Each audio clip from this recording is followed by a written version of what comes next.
He could not do any useful job to give him any penny, but he had to beg.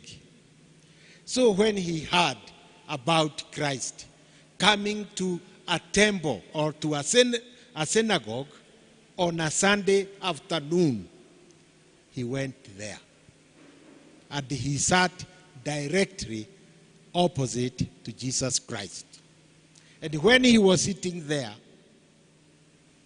he looked at the Pharisees, he looked at the scribes, Christ looked at them, he looked at the Herodians, and he saw their minds and what they were thinking. They were looking for a chance for Christ to do some work on a Sunday. It was prohibitive that you cannot work on a Sunday. You cannot do anything or any work on any one Sunday. And Christ had a problem. What was this problem? It's about his disciples. Because as they went about preaching, telling the good message, as they went through huge farms of wheat, they plucked the wheat. This wanaisiaga, wanakula. So Christ was being accused as being working on a Sunday, which is prohibited. And therefore, there was terrible opposition, there was terrible hate, and there were so many reasons for them to say, oh, Christ is doing this, oh, Christ is doing that.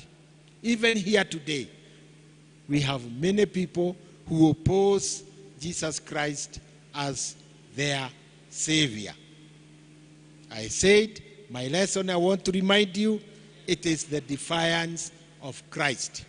And now here we come to the defiance itself. What did Christ do? When they were in the synagogue and they were seated there and Christ was delivering a beautiful word and the opposition was at the top and the man was still there praying that Christ will heal him. He beckoned at him.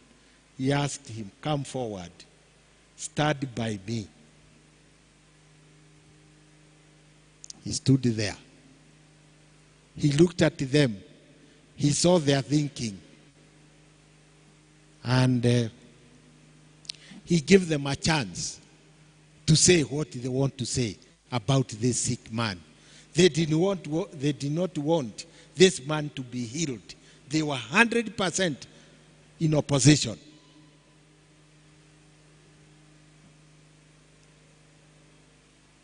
And therefore, Christ looked at them. No one was coming forward to say, don't heal on a Sunday. They were in opposition.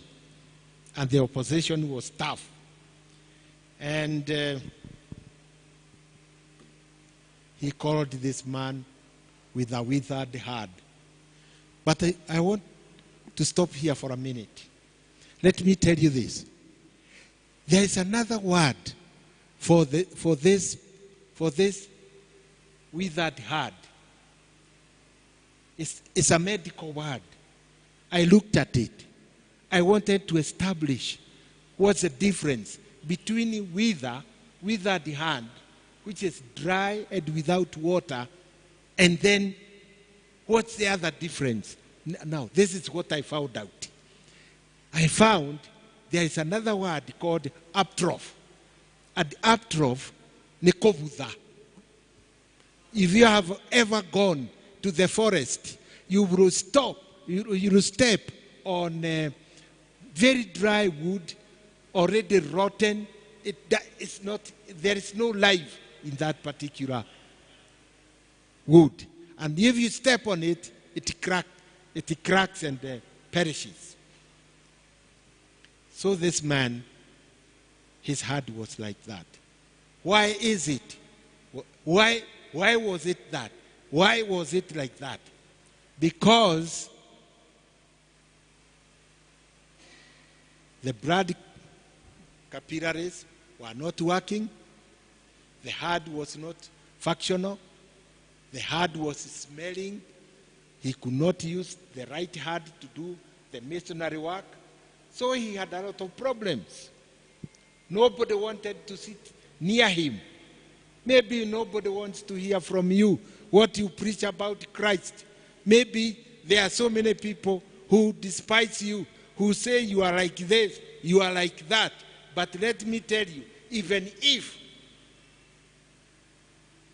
I remember when I came here, I gave a sermon of the lady who was a notorious woman, a notorious prostitute, known by everyone by the flesh. And when he came to know Christ, we were told in that story, which I don't want to refer to, but we were told, I remember I preached it here, that that notorious prostitute came through the rear door, not the front door. Because if she came through the front door, she would have been murdered or thrown away by the congregation because they knew him. They knew her. Now, where am I getting at? I'm getting at this. It does not matter which way you come to Christ. Whether you come from the rear door, whether you come from the front door, Christ will accept you. And this man, according to the literature which I saw, there was on the left-hand side of the synagogue, there was a door. And this man came through that door. And since his heart was smelling, not many people who would have liked to sit nearby. And now Christ calls him, "Oka, come, start by me." With a smelling hand, and the Pharisees and the scribes and the Herodians are looking at her. They are opening wide their eyes. They are not even blinking.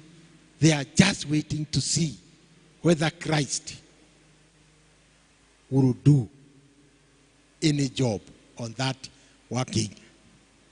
non-working Sunday. Because in the law of Moses, it said, on this day you will do nothing. And now Christ is here. His students or his disciples are plucking the wheat and wanasiaga, and they eat. So the opposition was at the top. And now they are here, seated comfortably and tense, waiting to see what Christ will do. Way back in 1956, I was 16 years old. Christ came to my life. I accepted him. It was an afternoon.